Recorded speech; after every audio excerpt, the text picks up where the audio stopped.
Despite a few nerfs in the last 6 months, the Battle Blimp is still the strongest siege machine in Clash of Clans, and if you follow the tips and tricks Dima is going to show us in this video, there's no reason you can't crush every base in the game with the Battle Blimp.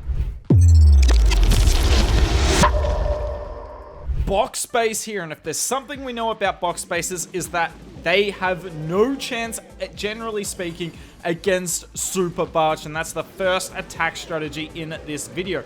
Now, he is Warden Blimp, and you might be saying, well, you're not meant to Warden Blimp it to 2 sweepers.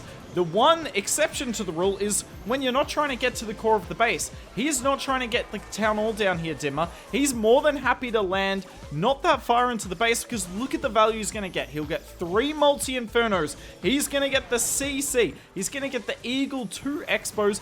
But most importantly, he's going to take down both spell towers, and that is ridiculous value. It doesn't sound like it, but if you take spell towers, particularly rage spell towers, out of a Town Hall 15, it's not actually that well balanced against Town Hall 15 troops. Without the spell towers, it is very hard to defend. And now what do we do with the second half of this attack? The second half of this attack is all about maximizing our hero value. So we get our heroes to go inside the base here. We've got the Apprentice, Warden, a Titan, King, and the Queen. Their job's to take out the entire core of the base, and the Super Barbs take out the outside. Now, why is Super Barch so good on box bases? Because look at this base here. It's very open. The Super Barbs could technically go to the Town Hall if they wanted, and that's what makes a base good for Super Barbs. Worth noting, we still had an Invis spell left, and we've actually got another one left on top of this. We got all of that value with our Super Archer Clone Blimp, and we've still got Invis's Despair. Shows how ridiculously strong that Super Archer clone was. And yeah, the Super Barb's job, just to go on the outside. Look, he's put them in a line on the top side, because you can get away with that. Sneaks in the Headhunter behind to deal with the RC, kind of like we saw him do with the Queen just 30 seconds ago. And this base is crushed. So you just got to land your Blimp where all the defensive value is.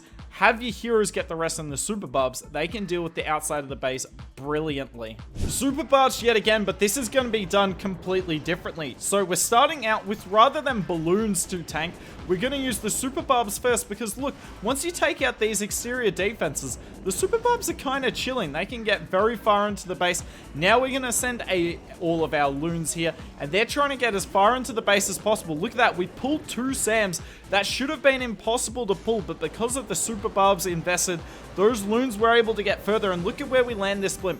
Right on the Rage Tower, exactly where the base does not want us to land it. And even better, we didn't have to use our Warden ability. The base was happy to give up this with the Warden ability being used, but Dima's being able to get this without that, still getting insane value. Now, the value's not as good as the last hit, but keep in mind, we still have our Grand Warden and his ability, and this base is in a lot of trouble. We activate the Invis Tower as well. I mean, that could not have gone better.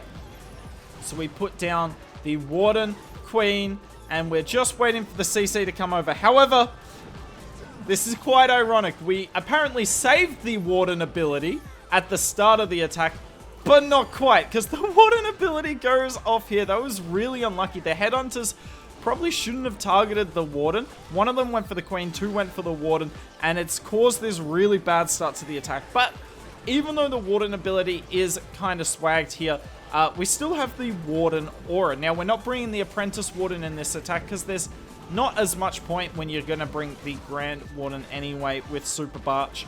There are some attacks where you can bring the 2 of them in one, but not worth the space for this. And yet again, look at this diamond base. Open corners. And that is great for this, because as I keep on saying, if the base has open corners, the Super Barbs can access the core of the base. By the way, that Ice Golem is so clutch, freezing the Invis Tower. But if the Super Barbs can get inside the base is perfect for them. And we're going to run over this base. Yet again, we didn't take down the Town Hall with the Super Archer Clone Blimp. What you want to take down with Super Archer Clone Blimp is not only the value on the base, but the buildings that our heroes and Super Barbs are going to struggle to get to. Look at what we took down with the Super Barbs. How would we get our heroes to pass through that section of the base? We just couldn't. It would not be possible. By the way, this is pretty wrecked. RC's up with plenty of hit points. The Super Barbs are coming back through. But the part of the base that was easy for our heroes and the super barbs was the part that's left perfectly planned here from Dima, showing in these 2 hits when you need to use your warden ability and when you don't. Next blimp strategy we're going to look at is the super minion clone. This one is going to be a double clone with the super dragons, but focus on this. This is such a troop efficient funnel here. Giant and 2 bowlers, and we are going to get that air defense down for 17 troop space. So that is cheaper than a Yeti, and with a Yeti you can't really control where the Yeti might go. We've zapped that sweeper out. Now he's coming for this air defense on this side. This is going to be a bit more troop expensive though with the defensive queen there, so we use 3 rocket balloons, but worth it because look at what's being set up now. We can use a balloon and a drag on the top side, and the funnel is just perfect. Now, when it comes to air spam attack strategies, like I showed recently with the Super Archer Clone Hydra video we had on the channel, you don't always have to funnel. You can get away with not funneling. But the attack will go better if you funnel, and it will be worth the troops you spend funneling. Because look, these super drags all going to go in perfectly, no flanking air defenses, perfect warden ability to negate the 2 multi-infernos, particularly because they're raged, and the eagle.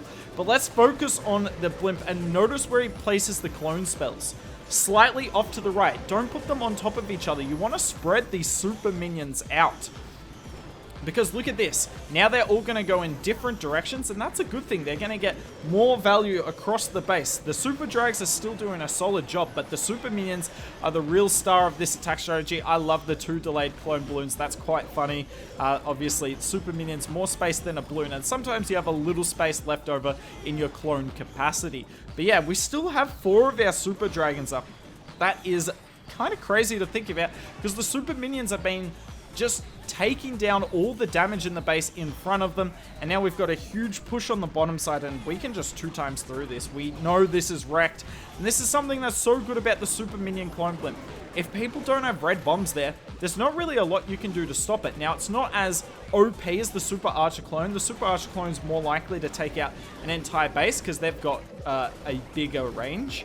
But the super minion clone, as you're seeing here, is still very much capable of that swag queen ability. Could have swagged the RC as well. Insane hit from Dima here. Super minion clone again, but this time you're going to see 1 clone with it, and that's why I want to show you this hit, because you saw in the last hit there was lots of value that could be gotten with the 2 clones, but you're going to see in this hit there isn't as much value. So why invest the second clone if there's no need for it? That way you can bring an extra rage spell for your E-Dragons. Particularly when you're bringing E-Dragons, they are more likely to need spells than Super Dragons. That's why you often see Super Dragons with the Super Minion Blimp. They aren't as thirsty for spells. So, really nice funnel. Yet again, look at the work he's putting into funnel, and I mean, he's a pro player for a reason, right? He's on one of the best teams in the world for a reason. He puts the effort in. You don't have to funnel all the time with air spam strategies, but you will get the return on your investment in terms of the time you put into it. E-Drags are chaining like crazy. Look at the chains on the top side of the base. But let's have a look at the Super Minion clone. Yet again, angles this clone now to the left because there's value over there, but he only needs the 1 clone because he's already gotten 2 expos. He's about to get the second scatter shot. Now he's on the town hall. Unfortunately, he will have to use a freeze because because it was getting a little close, but still the super minions are able to take that all down. Now, the E-Drags kind of failed in this hit, if you ask me. They probably should have got that multi down, but whilst it kind of doesn't look great, keep in mind we've only just deployed our heroes, and essentially this is just the King, Queen, RC with the help of the Warden Aura versus the entire base. And if there's something we know about this style of attack, it's that the heroes will always win. Unfortunately, mistimed Ice Golem, so the Monolith does lock onto the King. That's alright. King is still alive and well, just pushing through the base. I should have 4 times this, honestly.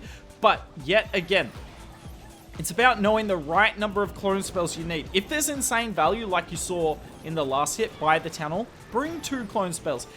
Particularly if you're going to use Super Dragons, you're probably more likely to bring the 2 clone spells. However, if you're going to do E-Dragons, definitely look at only 1 because you will need the rage spells for those E-Dragons. Perfectly done there from Dima. That's the Super Minion clone blimp for you. We are back to Super Archer clone blimps. Obviously, this attack strategy is insane, but we're finishing off with the Lalo instead of the Super Bubs.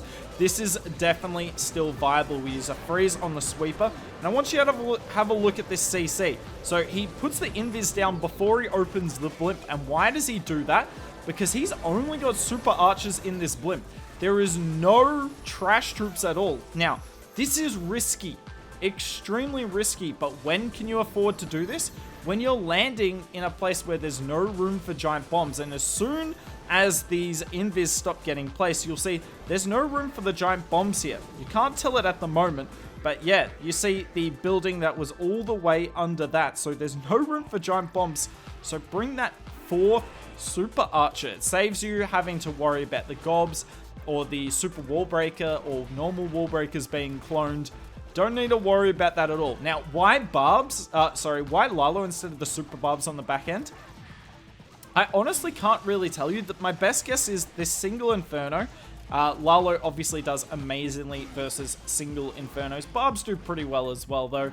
But you'll see how the Lalo works here and why it is a strong choice. Both armies are good. I still lean to super barbs more so. But Lalo obviously is a bit more flexible in the sense that if the base is closed, then Lalo is really, really strong, whereas the Super Barbs struggle mightily. But look at the Royal Champion here.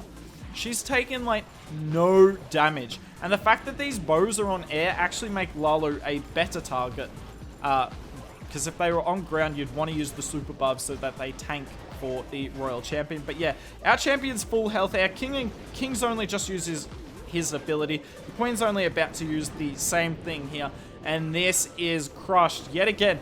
You see the same old Super Archer clone blimp, but you see it slightly differently, coming in with the 4 Super Archers rather than 3 Super Archers and filler troops. Now obviously, as I said at the start of the video, blimps have been nerfed a little bit. They're not as strong as they used to be, but I mean, they're still incredibly strong.